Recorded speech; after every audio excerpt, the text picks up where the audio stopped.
Eh,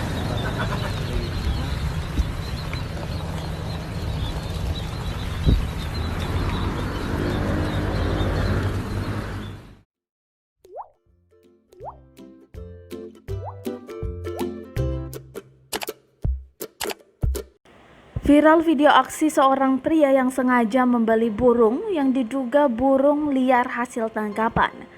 Pria dengan akun Jansan998 di TikTok itu menjelaskan bahwa dirinya setiap hari Minggu memborong semua burung yang dijual pedagang untuk kembali dilepaskan ke alam.